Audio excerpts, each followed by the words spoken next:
And so for those that are familiar with Beauty and the Beast, one of my greatest scenes I've ever had in my career was this scene where he's arguing with Belle. She's trying to bandage him.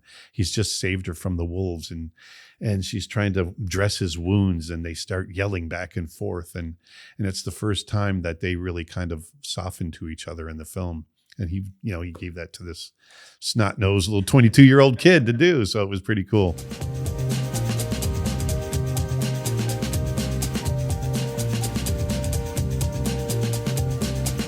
Hi, I'm Zack Newmark, and you're with Damn Yankee, the show that brings you all your favorite entertainers, comedians, artists, and musicians as they pass through the Netherlands and those who are based here.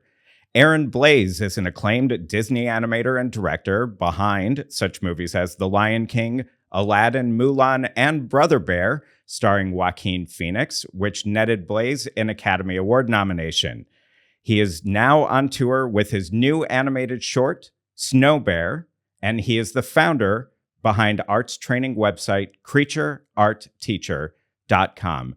Aaron Blaise, thank you so much for joining us today. Thanks for having me. It's an honor. Yeah, it's really nice having you here and getting a chance to talk about this sort of incredible and in some ways very unusual career that you've had. It is pretty unusual, yeah. It's pretty unique in the world of careers, I guess. I've spent my life just drawing cartoons and getting paid for it. So that's pretty cool. That's nice. Yeah, it's very cool. How does somebody get into that line of work in the first place? I've spent my entire life doing art. I've always loved to draw, just like every kid does. But for me, I just stuck with it. And I grew up drawing animals. I loved drawing animals. I actually wanted to work for National Geographic. That's what I kept National Geographic stuck under my bed, and I would dream and read them and dream of going all these places around the world. And by the time I finished high school, I wanted to go to art school and be an illustrator and animal painter and maybe a National Geographic illustrator. And so when I went to school, while I was there, I went to the Ringling College of Art and Design in Sarasota, Florida. And I was given an opportunity to do an internship with Disney, and I thought it was really interesting. So I went ahead and did that, and I fell in love with animation, and they liked my work. And that was 37 years ago, and I'm still doing it. So here we are. I mean, being from Florida was kind of, was there the thought at the beginning of maybe I could turn this into a career at Disney specifically, since it's kind of there? I never, ever thought about animation, never thought about Disney, other than, Disney was in Orlando, and like any other kid in Florida or any other kid in the world, I loved going to Disney, but I never thought I'd ever work for Disney. It wasn't ever even like I said, a thought until I had this opportunity for an internship when I was 20 years old. Yeah. Wow. And I mean, when you got into Disney, I mean, it was a very interesting point in the career in the history of that company as well, too. It was. Yeah. I mean, I got in, it was a couple of years after Michael Eisner came in and took over the company. And when he came in, they were actually talking about shutting down animation because it was really struggling. That was in 1984, around 84. And then, but Roy Disney came along and said, no, let me take it over. And that's when they brought in some new management, new creatives, and really turned it around. And that's, the time of Oliver and Company and The Little Mermaid and these films that really started to kind of change things a little bit. And so that's when I came in 1988. And I was, so much of someone's career is timing. It's working hard, but it's also being in the right place at the right time. And I was in the right place at the right time. And as far as animation history goes, because it was right at the beginning of that new renaissance of animation that Disney started back in the mid 80s. And so I got to ride that wave, with The Lion King and Beauty and the Beast and all these other films. You're, I think, 57? I'm 57, yeah. So what's kind of the difference between the Disney movies of, when you were growing up versus the Disney movies of the 80s, 90s? Well, the Disney movies that were, I grew up with, Robin Hood and The Rescuers, and those were great. And those films were the last films of kind of the original 9 old men. They call them the 9 old men, the original 9 guys that Walt really kind of leaned on to make the films. I mean, they were there all the way from, Snow White and Pinocchio through into the 70s. So these are, 50-year careers that they had, or 40-year careers. And so they were coming to the end of that. And so, when I was a really young kid, those are the films that I had, and they still had that original Disney flavor to them. By the time we got into the early 80s, when I was in my early teens, and I would still go to a Disney film here and there, the films lost that spark. And so, I remember, films like, not to badmouth Disney because I love Disney, but, The Black Cauldron, it was kind of a tough film to get through. And I think it was kind of this area where I think that's when, and it didn't do well in the box office. And so I think that's when Michael Eisner came in, and they were contemplating the idea of shutting the studio down. But, luckily Roy was there, and he came along and said, no, we can fix this. Well, before we talk about sort of, the films that you worked on, which, your work on those films has so much to do with animals and wildlife. Yes. But before we actually get to that, you've got to tell me a little bit more about kind of your growing up life. Yeah. Because growing up in what we were just talking about in the swamplands of Florida, it was pretty unique, very not standard, especially for people here in the Netherlands. I was actually born in New England. I was born in Vermont, and my parents split up when I was very young, and my mother and my stepfather, they ended up going off to Florida, and I stayed in Vermont with my father. And he was a duck hunter. He was, and deer hunter, and a lot of my family were hunters. I was never a hunter. I just loved animals so much I could never hurt anything. But I would sit in when my father would carve his decoys to go duck hunting, I would sit in the garage with him, and I would go through his books, and I would draw all the ducks because I was just so fascinated by, the wildlife and everything. And so, by the time I was 6 years old, I had all the North American ducks memorized, and I could draw them. And then I eventually in 76, I joined my mother and my stepfather in Florida, moved to Florida. And we lived in this little trailer out in the woods, north of Everglades National Park. And it was like paradise for me. I would run around out in the woods and track animals, and I just fell in love with it. I loved that world. I loved nature. Grizzly Adams was my favorite show, and I just had these dreams of just living out, with the animals. And so I'd bring my sketchbooks, and I was fascinated by animal anatomy and physiology. And I just wanted, as an artist, I wanted to learn everything I could about them. And so I was kind of a creepy kid because I had this habit of, if I found roadkill that wasn't too smushed, I'd bring it home so I could draw it, and I could learn the anatomy and all kinds of weird stuff. So my mother was very tolerant because every once in a while she could open the freezer and there might be a dead raccoon or something in there because I wanted to draw it. Yeah. Very much a Florida man, but young boy. Yeah. Were your friends kind of like that also? Your friends from when you were growing up? Yeah. No, I had a couple of friends that enjoyed art. I had friends that liked to go out and camp and do all the stuff that I like to do. And, being the 70s, it was a different time. When I was 9 and 10 years old, we thought nothing of getting on our bikes with our friends and telling our parents we'll be back in 2 days. And we'd go off into the woods and we'd go camping for 2 days and then come back. And, obviously you can't do that now, but once again, it was the right time at the right place at the right time. And so I had just really great experiences out there, and it was amazing. Yeah.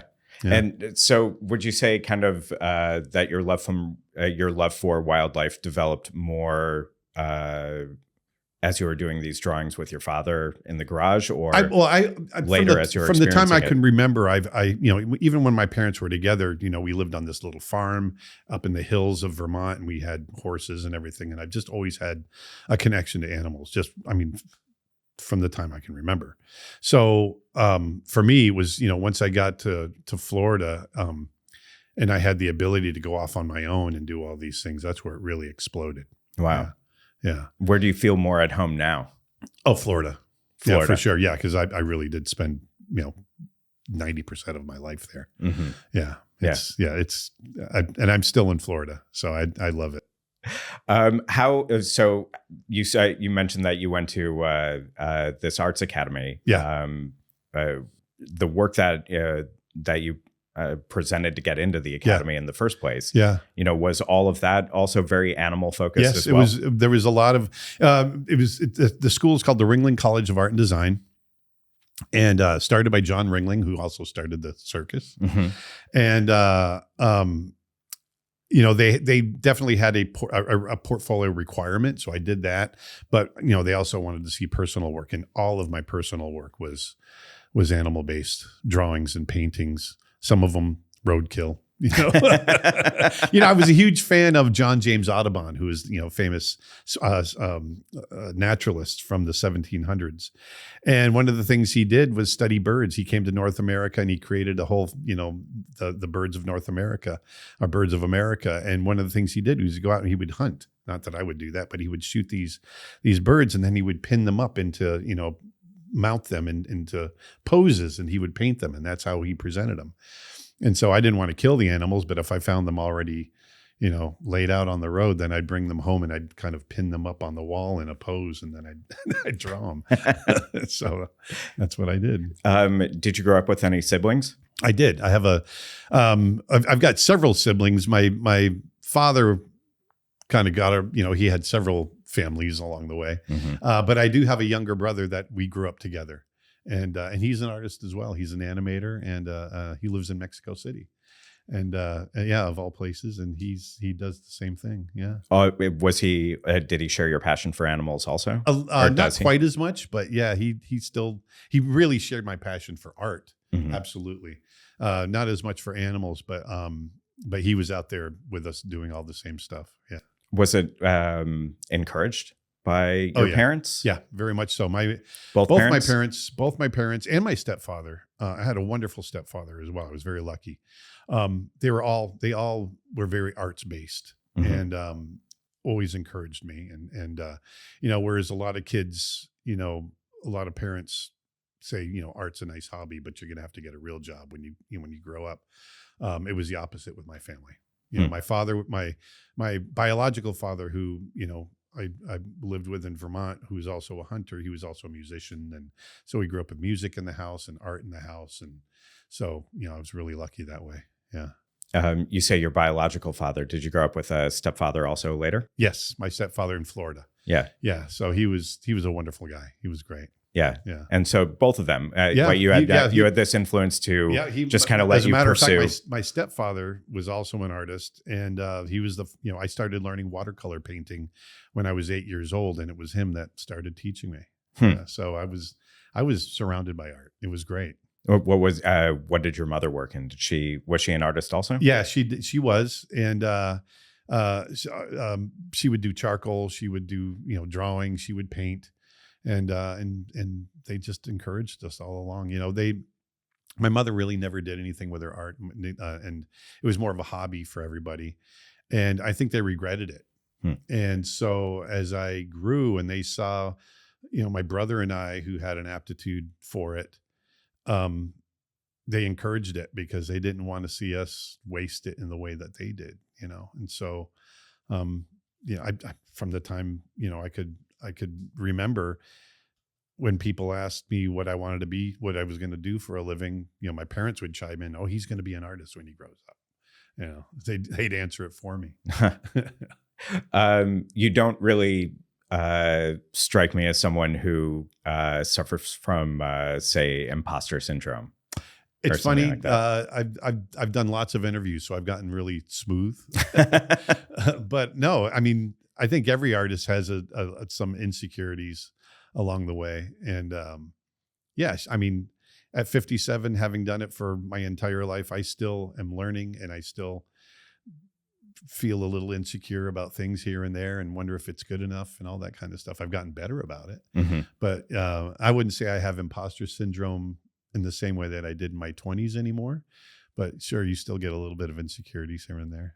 Was that because when you stepped into working at Disney, you stepped right into, at least from what I could find, you stepped right into working on a Mickey Mouse short and a Roger Rabbit short? Yeah. So Roger Rabbit at that point was already, had been huge because it had just come out in the late 80s and you were just starting over there. Yeah. And so, originally we were supposed to work on Donald, Mickey, Goofy and featurettes. We never did for that studio. We actually ended up working on this Roger Rabbit short cartoon. And the thing about Disney, you know, a lot of people on the outside, especially non-artists, they just assume that it's a bunch of cartoonists that work there. And that's really as far as the art goes. But if you go there and you sit down with a lot of these artists, they're some of the best artists in the world. And they're not, they do animation and quote cartoons as a trade, but many of them are some of the best painters I've ever met, some of the best figurative artists I've ever met. And so for me, stepping in when I got my job with Disney after I left my college at Ringling, my second education began, and it was more intense than anything I ever did in college. And I grew more in the first year at Disney as an artist than I ever did up to that point. Mm. And so, you know, my 21 years at Disney, even after I became kind of a senior artist there, I was still learning every day and still being exposed to some of the greatest talent, you know, in the world. And so that was a really great education for me. Whether you've lived in the Netherlands for years or are getting ready to move here, the best time to learn the Dutch language is right now. Learning Dutch with the Delft method at Nedles is extremely effective because you start speaking the language from the very first day, actively putting the vocabulary you learn to good use. Nedles offers courses at all levels, both online and in person, at their location right here in Amsterdam. Their experienced teachers are specially trained in the Delft method, which combines studying a piece of text at home and then using words from the reading material in conversations during the next class. Students often say they feel supported at Nedles and praise the teachers for creating a safe space where they can overcome their fears of making mistakes. They also specialize in helping long-term immigrants, like me, tap into the passive knowledge they have about Dutch so they feel more comfortable speaking and writing in the language.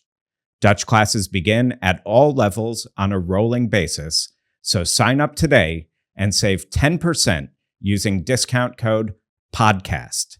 Find out more at nedles.com. That's NEDLES.com. Nedles, Dutch for internationals. I mean, you talk about the positive side of it, but was there kind of like, you know, there must have been a difficulty stepping into it, you know, your first job. Of course. And you're here at this studio that's back on the rise again, going, you know, already kind of on its way back. Yeah. To a new sort of glory. There was definitely moment. a weight and a pressure. And then as kind of a little cocky kid, I wouldn't say I was cocky, but I had gotten used to being maybe a little better than my peers in the artistic world, at, you know, even in college as well. And so then when I stepped into my job at Disney, I'm surrounded by all the same type of people and way better than me as well. And so then it knocks you back a little bit and you go, okay. And, but I don't know that I've ever had a huge ego. So I kind of just sat back and just soaked it all in. And I was really nervous because I wanted to, you know, up to that point, I literally had only had about less than 2 months or less than 3 months of animation training. Wow. And so that internship that I got was really just this kind of the crash course. And then all of a sudden they said, okay, we love your work. We want to hire you. And now you're making films. And I've only had 3 months of training. So it was on the job, you know, trial by fire and lots of failing. But one of the great things about Disney, once again, was that they're forgiving and they pick you back up and they say, all right, you're not going to do that again. Go ahead and try again. And yeah. So it was awesome. I'm curious because at Ringling, had you done, you know, an animated film at that moment? No, matter of fact, Ringling's a well-known animation school now, along with other disciplines. But at the time, there was no animation training at Ringling. There really was in North America. There's only two. There was several, but there was really just two schools that were really the premier animation schools. There was Sheridan in Canada, and then Cal Arts in Los Angeles. Mm-hmm. And so, you know, when I went into my internship, Disney had kind of tapped out those schools. So they wanted to see if they could go around the country. They were staffing up. They knew they were going to start making movies more. And so they wanted to see if they could find schools that had really good fundamental training, good, artists that could draw well, paint well, and then bring them in for these internships and teach them how to animate. And so I was one of those guys. And so for Ringling, I was that first experimental couple of guys that got accepted from our school and went into this internship, and it turned out to be really successful. And they started to turn over more and more people through Disney. And so they thought, hey, maybe we should add animation to the curriculum. So they did. So animation came in, later. Going a step back, so you got started doing some shorts, but what was the first feature film that you actually worked on? The Rescuers Down Under. Right. Which was, so there was a sequel to that, to The Rescuers, which I watched when I was a little kid, so that was really cool. I was a brand new junior animator. And in that film, there was all these, there was a poacher in the film, McLeach. And he had all these little animals that were locked in cages down in his little dungeon. And so that was basically what I animated, were all the little prison animals down below. And then I remember the very first shot that I ever animated was the Rescue Aid Society, which was Bernard and Bianca they were about to go off on their new mission to Australia. And there's all this audience of 100. I remember the count. There's 103 mice in the background, and they were all applauding. And that was my first shot. Was I had to animate all these 103 mice applauding. So it was, when you're the junior guy, those are the shots you get. It's like grunt work for an animation studio. Yeah, exactly. And take me through. So you went from Rescuers Down Under. What were your next films after that before you became a supervisor? Yeah, so I was really lucky in the sense. So my mentor when I was an intern, I was mentored by a guy by the name of Glenn Keane. So Glenn Keane is an amazing animator. He's one of the top contemporary animators in the world right now. He created Ariel, and he created the Beast, and he created Tarzan. He's created all these really iconic characters throughout Disney's history. And so I was trained by him. And so after The Rescuers Down Under, like I said, we had a studio in Florida, we had a studio in California, and the two studios were, it was on Rescuers Down Under, it was the first time we came on and helped out with them. And it was really efficient. Like I said, we were originally supposed to make these Mickey, Donald, Goofy featurettes, but then they realized, wait a minute, we can use this studio to help finish these feature films. And so that became our role. And so we had an animator in Florida that was animating Belle. And so they needed a Beast guy in Florida. And Glenn Keane, who is the supervisor of the Beast, he created the Beast. He was stationed in LA, and he had a crew of 4 people there working with him. And then he said, hey, I really like what you've done. We were close friends. I want you to be my Florida Beast guy. And so I was in Florida, and I worked with Mark Henn. He was animating Belle. And so we animated the shots. For those that don't know, there's no one person, especially with the Beast and major characters in an animated film. It's several people that animate those characters. Otherwise, it's too much animation for one person. Because they're in every scene in the movie. Exactly. And so shot after shot. The supervisor, by and large, takes the meatiest scenes, and then they divvy out all the rest of the scenes, and it's up to them to kind of watch over, to supervise, hence the name, and make sure everything's consistent, so it feels like it's all the same character throughout the film. And so, but Glenn Keane, he was just incredibly generous, and he gave me some really great meaty scenes that really launched my career, because I was only 22 years old when I was doing that. And so for those that are familiar with Beauty and the Beast, one of my greatest scenes I've ever had in my career was this scene where he's arguing with Belle. She's trying to bandage him. He's just saved her from the wolves, and she's trying to dress his wounds, and they start yelling back and forth. And it's the first time that they really kind of softened to each other in the film. And he gave that to this snot-nosed little 22-year-old kid to do. So it was pretty cool. And, I went from one of the great things that Glenn was able to do was, he takes animators that were here and he elevates them, through the process. And that's what he really did with me. When you were doing a scene like that, did you also have any other influences in the back of your head? Yes, constantly. So what I would, I'm constantly looking at film. I have favorite actors. I like, I watch how people act. And then, but I also make the scenes real to myself. I watched Robbie Benson, who was the voice of the Beast. I'd watch how he would play it. But then when I got that sequence, I actually flew to California and to sit with Glenn. And I spent 2 weeks there, not animating, just planning that 1.5-minute sequence, because that's all it is in the film, and sitting down and doing what we call thumbnails, these little sketches of different poses and basically the choreography of how that scene might play out. You want to find just the aesthetic of, and the clearest poses and the clearest acting. And so, from an influence standpoint, I've got all these external influences, but the greatest influence really was Glenn, and just kind of guiding me through this process. Mm-hmm. And then I went back and had pages and pages of these little drawings all cut out and taped and ordered in the way that I wanted it to play out. And then I just followed it like a roadmap, planned it all out, followed it like a roadmap, and animated the sequence with Mark Henn. Animated movies now Yeah. Have so many overt references to pop culture. Yeah. In the 80s and 90s, not so much, or Right. not as much. Right. Did you have more subtle references to pop culture in any of the scenes that you did, or No. something lingering in the back of your head? Like, not so much pop culture. And really that's just kind of a creative choice, because one of the things when you get pop culture references in your films, I think it stagnates them into a certain place in time. mm-hmm.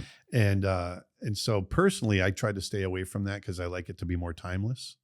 But I do like to do little Easter eggs here and there. If you watch Aladdin, for instance, I did the character Raja in Aladdin. And in the climax of the film, Raja gets turned into a little kitten. And there's a scene after the villain has been defeated, and Raja jumps into the Sultan's arms as a kitten, and he turns back into a full-blown tiger. During that transformation, I have him turned into Mickey Mouse for a frame or two, and then he goes into a tiger. So I'd like to do little things like that. Were there, over the years, there have been so many conspiracy theories about like subtle, things hidden in the clouds, like sex in the Lion King and things like that. Are any of those true? No, and it'd be a lot juicier if it was, but they're not. I mean, like I said, we like to do little Easter eggs and things like that, but the acronym for that department is SFX, special effects. And so that's what they were doing is, the guys put SFX in the clouds, but it got misconstrued. When a bunch of dust gets kicked up. Exactly. Yeah. Because it's the special effects department. Right. So they were just kind of shining a light on their department, and then they just caused this whole controversy. And I think a few people got disciplined for that, for sure. What was the first film that you got promoted to a supervisor on? Was that The Lion King? That was Aladdin. Yeah, Aladdin. That was right after Beauty and the Beast. I had a pretty good reel of work, just like, anything else. Once you're done, you create a reel, they want to see, the new directors coming in want to see, what you did on the last film. You're only as good as your last film. They liked what I did. Glenn was really generous in that way. And so I was able to have a real shiny reel.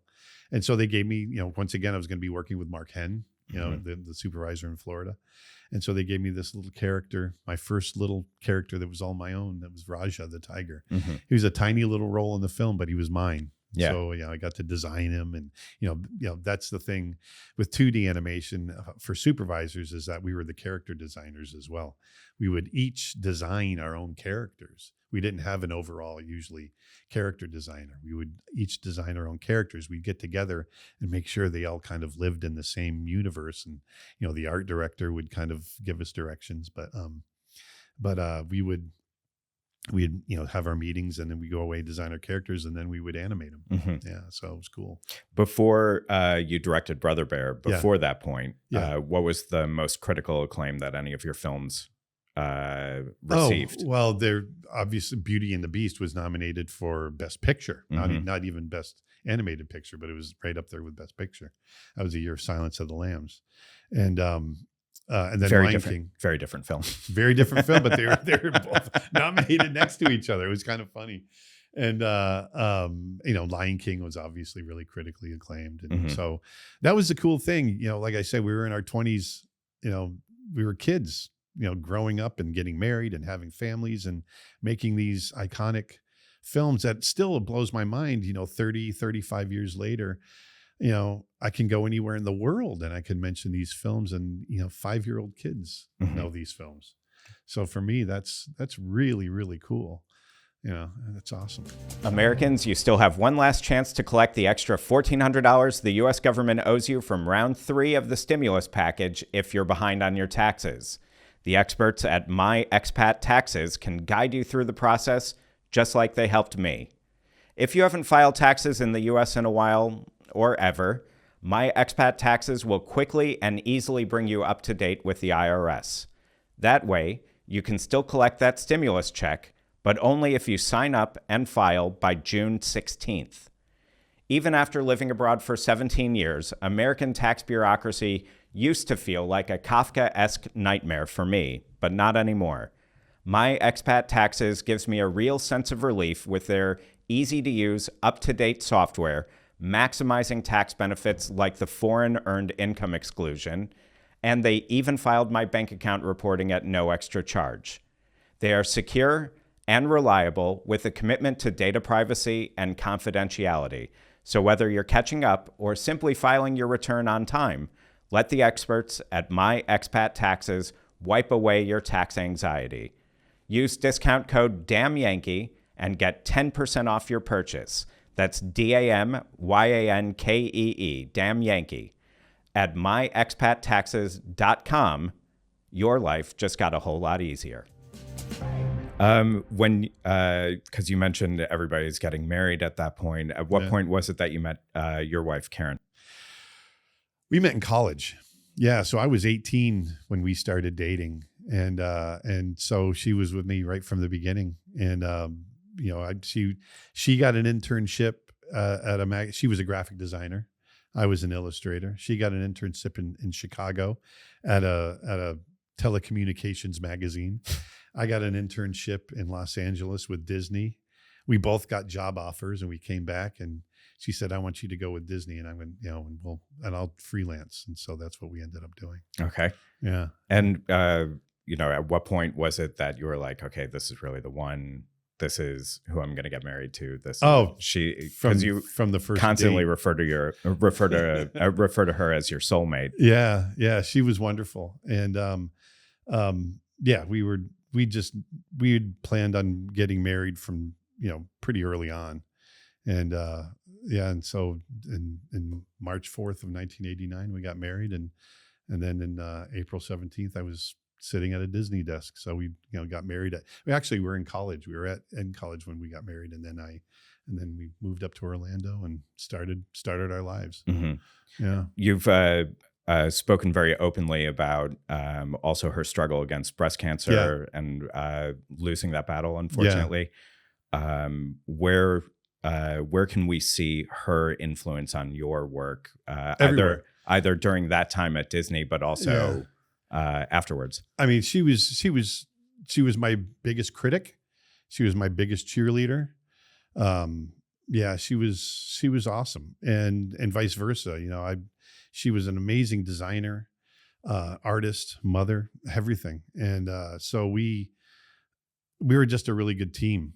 And, everything you see that I did was in some way influenced by her, whether it's, some kind of critique or inspiration or whatever it may have been. Mm-hmm. She was always right there with me. Yeah. And I was painting. I still wanted to be a painter when I was an animator as well. So I had my Disney career going on and I was, gallery painting and doing all that as well, still holding on to that love of animal art and animal painting. And, as a matter of fact, we opened a gallery that she ran. It was her gallery for several years. And, she would tell me what, what was working, what wasn't working in the paintings before I'd get them, off the easel and get them framed and get them in the gallery. Was she, when you started working on Brother Bear, the film came out in 2004, 2003. Yeah. Had she already gotten sick at that point? No. So what happened was we finished. There was 3 films that were made completely in Florida. So we went from being the satellite studio, and over time we really grew, and we started to get our own films. And so Mulan was made entirely in Florida. And it was a critically acclaimed success and everything else. Then Lilo and Stitch was made in Florida, and then finally Brother Bear. Brother Bear did mediocre out in the box office, and the studio. I think a lot of things were happening.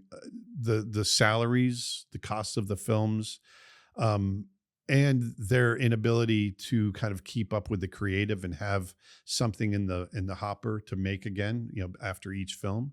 It started to get, the machine got too big and they couldn't keep up with it. And so they decided to downsize. And so what happened was, after Brother Bear, our studio, we'd been in existence for 15 years up to that point. They decided to shut it down. And we had a studio in Paris as well. They shut the studio down in Paris. They shut our Florida studio down. We had about 360 people. In Orlando, they laid off everybody except about 10 of us. So I was one of the lucky 10 that I signed a new contract to move to California, pack up my family and head to California, leave Florida. And you had 3 kids at that time? 2 kids. 2 kids. Yeah, you have kids. 3 now or 2? Well, I've got 3 stepchildren, and then my 2 grown kids. Okay.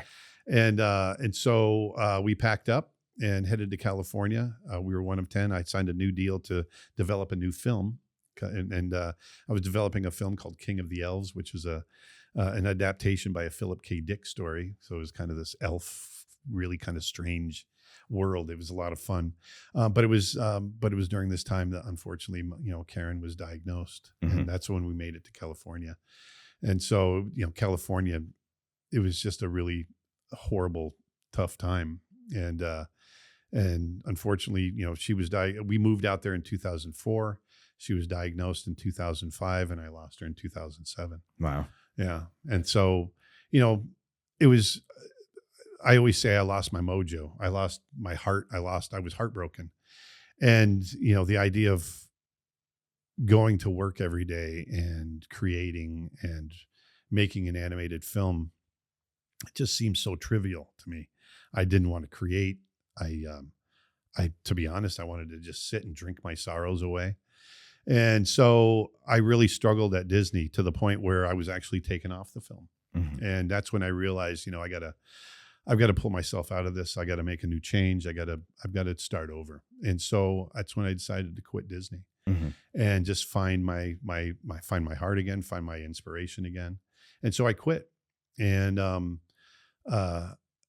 then immediately the next day, sitting in my house that I still had to pay a mortgage on, and I hadn't sold yet. I was like, "Uh-oh, what did I do?" But it's the best thing I ever did. And I was able to heal. I came back to Florida, started over, and I got with another company that sputtered and fizzled out. So it forced me to get to where I really wanted to. I really searched my soul at that point to really decide what is it I really want to do. And one of the first thoughts I had was Glenn Keane, my mentor, and how much he shared and how much he taught me. And at that point I had 25 or 27 years in the industry. And I thought, this is when YouTube was getting started and social media was getting big. I realized I can take what I've learned and being inspired by Glenn over the last 25, and I can share this, with the world, and that's when the wheels started turning in my head. I can create this education hub. And because I didn't want to go back and be, I didn't want an executive deciding my fate anymore. When I came back to Florida and I got involved with this other company, it was an executive that mismanaged the money and threw everything into bankruptcy and destroyed everyone's lives again. And I was like, you know what? If I'm going to fail, it's going to be because of me. If I'm going to succeed, it's going to be because of me. And so I started over. I was 42, 43 at the time, Mm-hmm. and decided to start over, and created this business, this art education business, Creature Art Teacher. I met my business partner, Nick Birch, at the Mm-hmm. time, who also turned out to be my brother-in-law, because one of the other things, I found my heart again, and I ended up meeting his sister-in-law. And so we turned out to be brother-in-laws because I fell in love again and got married, and so our wives are sisters. Okay. It's pretty funny. But and so we started this business, and so this is what we've been doing for the last 12, 13 years. Mm-hmm. But along the way, I really got the bug to create and go back to filmmaking again, which is why I created Snow Bear. I'm really kind of struck that by this notion that you had an Oscar nomination for Best Animated Feature. Yeah, with Brother Bear. I was. Yeah, which I want to talk about Brother Bear a little bit more. Sure, also. yeah. But you had this Oscar nominated film. Yeah. And within a year, yeah, your life was kind of completely turned down. upside down. Yeah. And it must have been just this sense of loss, but on so many different levels, because in a way you were kind of, I assume, grieving aspects of your career. It's a complete loss of identity. Yeah. It's it's so hard to explain unless you've gone through it. It's everything you've ever known ripped out from underneath you. I always explain it. There was really two things that identified who I was for me. It was the job, it was my family, my wife, my kids. And then the job that I did, the art that I did, creating these animated films, that's Aaron, and at least from the outside, and all of that got ripped away. And so I didn't know what was up or down or where I was going. And so, yeah, it really, it takes you for a loop, and then you just gotta, the sun comes up the next day, and you get an extra day to do something. And then the next day and the next day, and and these little incremental advancements, you figure things out. Because if you look at Brother Bear before that, Brother Bear is very much about, there's a sense of loss with family, but this was also before your wife had gotten sick. But there's, it's about transformation. Yeah. It's about bonds and maintaining bonds, and maintaining a closeness with the community. Yeah. And so to go from, having made living that message exactly to kind of living the opposite. Yeah. It's funny, I've had a lot of ups and downs in my life. And so, Brother Bear was based on some of the things that I'd gone through up to that point. And so, when I was a teenager, I had a stepbrother who I was close with. He was killed in a car accident. And so losing him, those emotions and the pain, and kind of once again, in a smaller degree, world getting turned upside down. Those emotions I tried to get into the film. And, my co-director, Bob Walker, and myself, and our producer, Chuck Williams, the three of us were very tight. And we all had brothers. And so we really kind of pulled from those experiences as well. But yeah, the themes that got into Brother Bear, it was really ironic and coincidental that, we kind of lived it. I lived it again, just a few years later. Yeah. How important has it been for your art and your creativity to pull you through these moments? It's the one constant in my life. Yeah. This is a great interview, by the way. This is, I don't get to talk about this stuff very often. And it's hard to explain. It's so emotional how important that was to be able to create and use that as this therapy to get through, because everything else, everything had been ripped away in my life. But the one thing I still had was this ability to express myself through my art, and it became my therapy. It became my escape, but also a way to find myself again, not just escape, but also come back again. And so, when I could get my feet back under me, I was able to get back to my kids. I was able to get back to my friends. I was able to get back to, creating again, and my family and my career and everything else. And so, having that ability to do that healed everything. And it's like I said, it's that one constant. The arts are such an important element in so many lives. And so for me to, yeah, I'm just rambling, but it really is, it was me being able to express myself that way was kind of one of my saving graces. Do you think other people can also tap into their creative side to be able to pull them through these moments? Absolutely. Or do you think that you were able to do it because you're obviously extremely talented as an artist? I don't know. For me, it wasn't even so much the talent, the ability to create something that was pleasing. It was just the ability to do it. It's a therapeutic thing to do. And I think that's why they use art in therapy. It's just ways of expressing emotion. It's another way, we talk about stuff. We can sit down and we can draw, we can paint, we can do, a lot of musicians will express it through their music. Art in general, it's an emotional expression. And when you're hurting emotionally that much, you've got to get it out of you. And so I'm not necessarily creating sad, depressing pieces of art, but being able to channel those emotions and get them into the storytelling or get them into the visual art itself, that's what's going to heal you along the way.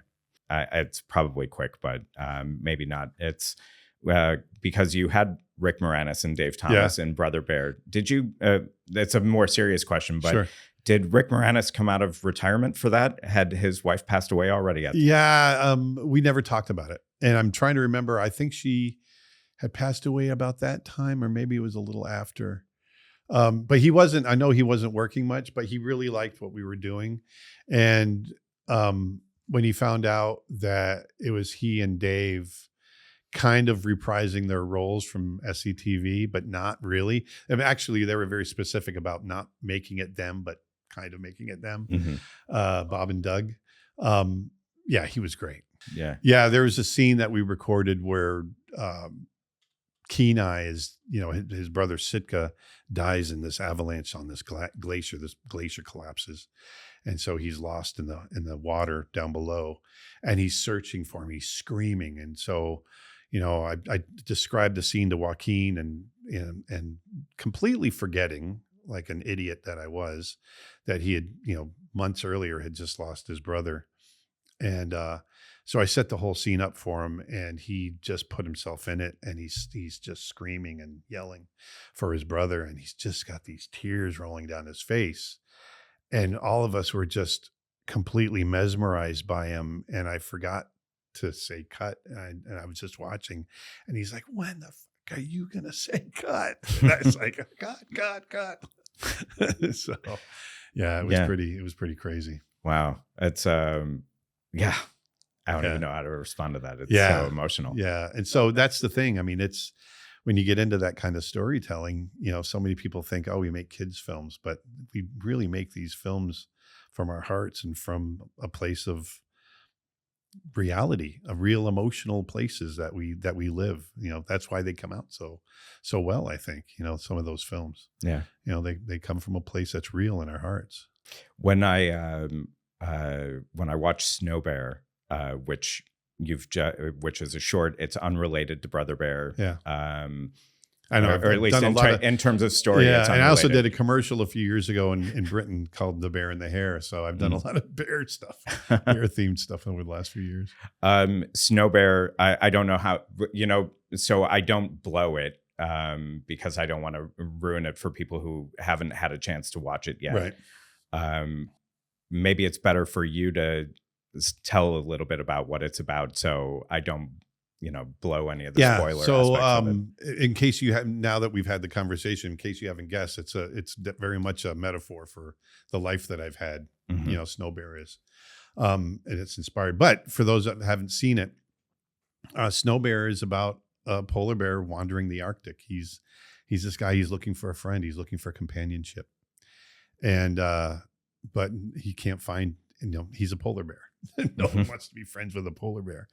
And so he creates a snow bear, and as for a companion. And it's the story of him just living this wonderful life with this snow bear. Snow bear doesn't come to life, but he's got this companion. But like anything else, a snow bear is fragile, and so as you can maybe imagine, things change, and so I don't want to spoil it, but it's his life with a snow bear. I found it very clear, at least as a viewer. Obviously the setup is that it's about climate change and sustainability and protection of environment. Yeah. It's also, what I wanted to also address. It's also very clearly also about loss and mourning, in my opinion. Yeah, it is, and that's what it was first.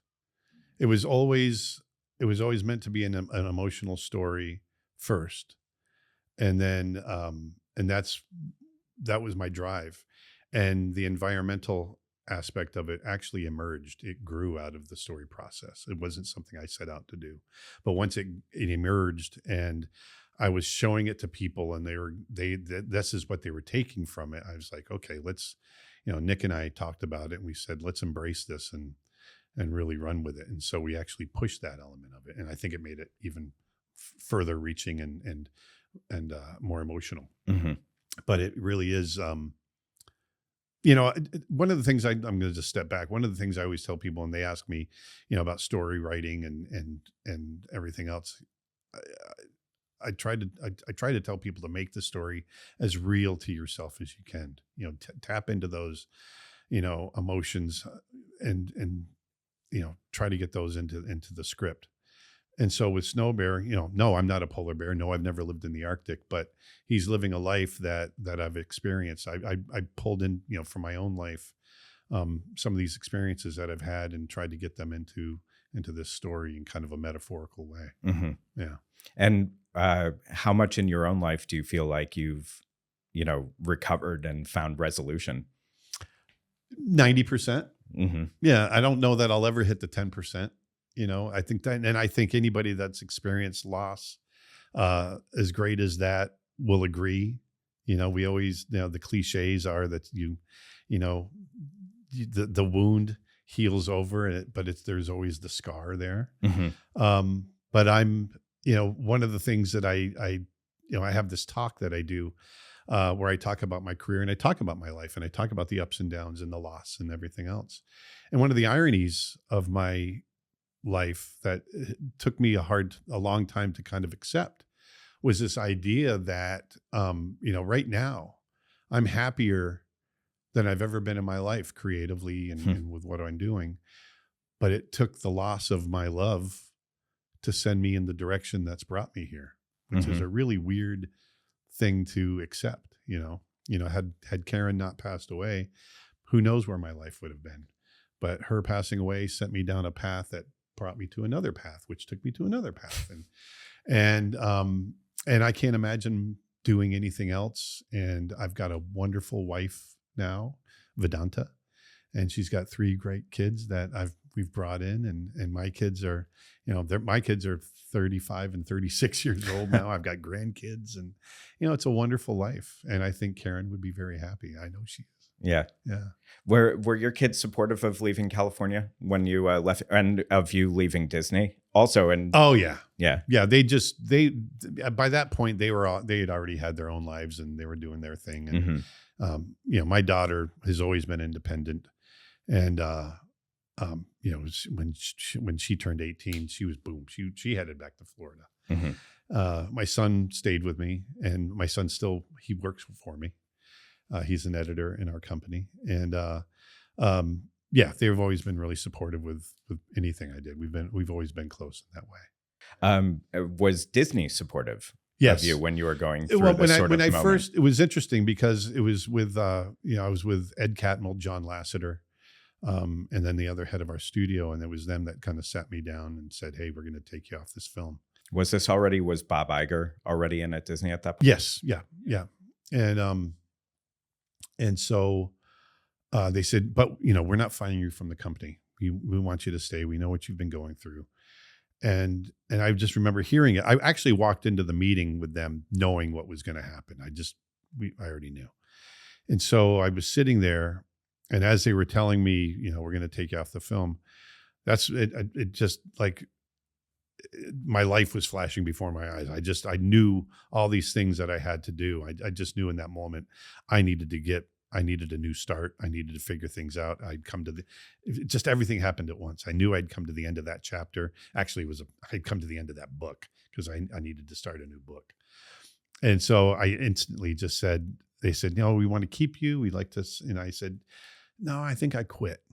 And they went, whoa, whoa, whoa, whoa, whoa, whoa, no, wait. And I said, no, I'm not angry. And I said, I would have done exactly what you guys are doing. I don't hold anything against you. But I said, look, I've got, I'm lost. I got to find myself. I got to figure things out. And so I quit and figured things out. And so here we are. What happened to the film that you were working on? It kind of, it wallowed, I think they brought in a couple other filmmakers to maybe take it over and try to make it their own. But, one of the great things that Disney does is that they're a filmmaker driven studio, at least in feature animation. What I mean by that is that it's the filmmakers that come in and they have an idea. They pitch the idea to the executives, and the executives say, okay. And then that filmmaker makes that film and they drive it through. So if it's not your film, it's a little hard to get behind it if it's not your idea. But when it is your idea, you're passionate and you get behind it. And that's one of the reasons I think these, films by and large, come out great. You can poke holes in some of the films along the way. And so that being that, after I left the project and it was kind of left, it sat on the shelf for a little while, but then they decided to try a couple of people on it and didn't really go anywhere. And then finally it just got shelved altogether. Yeah. Okay. So tell me about what this life is of yours that's now, because, you had went through, this, very upward period. Yeah. And then, suddenly it was done. Yeah. And then, it took you a number of years to kind of get back onto this new path that you're on. Yeah. It's a creative art teacher. Yep. And creature art teacher. Creature okay. art teacher. It's a mouthful. Yeah. Obviously creature being the fact that I love to draw animals and creatures and things like that. But really, I've definitely ridden the coattails of my past career with Disney. And so that gave me a leg up to use those films that I've done in the past as my resume, so to speak, to use for social media. And so it started out as this animation, or not animation, but art education hub website that I wanted to create, where I taught animation and taught animal drawing and all these things that I loved. I thought, why not just go back to the things I love, teach people how to do it, and try to make a living at it. And one of the first things I did, one of the things that kind of inspired me to do this, along with just wanting to share, was the idea that colleges, when I went to college, it was affordable. I could pay, I was a poor kid and I had to get grants and things like that, but I was able to do it. Ringling now, along with, a lot of other colleges, private colleges throughout the country, they're upwards of $50,000 a year. So now you've got a kid that's, going to 4 years of school, spending $200,000, a lot of that being loans before they ever make it out into the world. And so that to me was just, it's insane. What we do is we pick a subject, whether it be an introduction to animation or storyboarding, and we bring in an industry professional, and we talk about it. We give demos, and basically educate, in the process of doing that. And we record the entire thing, and then students can come along and they can download it. But instead of spending, thousands of dollars, they might be able to get it for $10. Right. And so when then people go, well, how the hell are you making a living doing that? Well, because we're doing that, we're worldwide now. And we have literally tens of thousands of kids that have come to us. And we get testimonials from kids saying, I couldn't go to college. I had no other way of getting my education. And because I took your courses, I just got my first job in animation. Cool. It's super cool. And that for me, I wanted to do something, I always say this too, I wanted to do something that Karen would have been proud of. Mm-hmm. And I know she would have been proud of this for sure. Of the students that you've had, is there, like one sort of success story that you highlight? Is there one that's kind of really surpassed expectation? Not necessarily. We've got several a handful of students that, like I said, have gotten jobs in the industry and they're doing really well, and that's really great. We've got a handful of students that have been really faithful to us and have been with us for and are still taking our classes for the last 10 years, which is really cool. And we've got people that have taken our classes and now they're sending the classes down to their kids. And so they're becoming multi-generational, and so we've been in it long enough so that we're starting to see that. And the other great thing about this is that we're always trying to find new avenues and where we might want to go with this. And so, like I said, I got, about halfway through, about 5 years into it, I started getting hungry to make films again. And so we made Snow Bear. And that was inspired because, first of all, I wanted to make a film, but we also wanted to make a course on how to create your own film. And we said, well, we got to make a film to do that. So we recorded the entire process. The 3 years of making that film, we recorded it. But we also brought people in. I say bring people in online, virtual. They became members on our site. And so every Tuesday and Thursday, they'd join me in my studio. I would live stream just like we're doing here. And I'm making the film. And they would just sit and watch and we'd talk, and it was really cool. So it was really cool. Yeah. And so that became really successful. And we want to keep going in that direction. So we're always looking for new ways to grow and that sort of thing. And so now, when did it happen that you kind of started doing this sort of road show where you take a piece of work on tour or to it was Snow Bear. Once we finished Snow Bear and I was really happy. I'm really happy with it. I'm really proud of it. And I feel like it's the truest representation of me. That's the other thing, from an ego standpoint, it's the best thing you can do, is to make your own movie, right?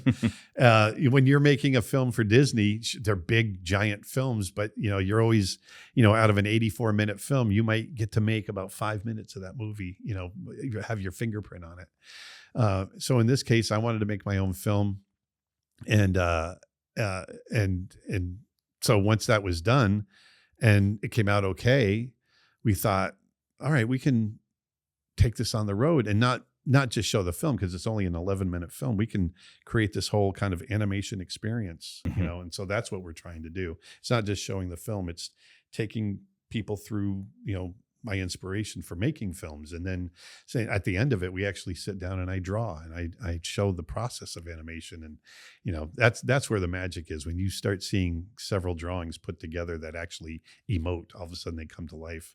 That's where the hook is. And so that's part of the road show that we do. Right. Yeah. And I know you were in Eindhoven last week. Yes. At the Playground International Film Festival. Correct. You've been there before. Yeah. At that we were same there festival 3 years before. ago. Yep. And you've been here in Amsterdam before, and yes. you're presenting your show tonight, but of course this will come out, after that. But I'm curious, what do you encounter with Dutch audiences? Is there a difference between sort of the audiences that you have here versus audiences elsewhere? Or no, not really. I mean, it's everyone's very enthusiastic. Everyone's very supportive. Our audiences tend to be people, they're not cold audiences. They're not just people off the street. Our audiences tend to be people that are animation fans. And so, so we've got that going for us. And so they really want to see it and they want to be there, which is, nice for me. And so, by and large, the audiences are always really enthusiastic and they want to talk to you afterwards and they want to know, they want to learn and, they want to do that. I want to do what you did, which is really cool and inspiring. And I think actually my last question is really actually comes from our producer, Peach's sister. Yes. Who, because so many of your films have been about transition in some way. Yeah. And growth. And Brother Bear is also very much about, transition in terms of, being transformed into an animal and making walking in another's shoes. Yeah. Yeah. And do you have feelings like that yourself? Is there an animal that you've, felt like, or a character that you felt like I really keep coming relate back to to this? bears. I always come back to bears. I don't know if that's the, bears. Let me back up, to some of my inspirations for Brother Bear itself. Growing up out in the woods the way I did, I was also a huge fan of Native American culture, and I loved Native American stories and books, and I was always reading them. And so when it came time to create Snow Bear, I wanted to create a story that had kind of a Native American mythic kind of feel to it. And so I really started researching, some of their own myths and legends, and, from nation to nation all across, North America, by and large, natives there had, and all over the world, really, bears represent this transformation. They, first of all, they were seen as brothers to humans. Matter of fact, bears were seen as humans that were just wearing bear clothing. And actually, they'd go back to their bear lodges and they'd take their clothing off, and they were humans. And but they also go through this transformation where they disappear in the wintertime and they're reborn in the spring, and come out of their hiding and all that. And so I've just always found that fascinating, and I definitely have lived it.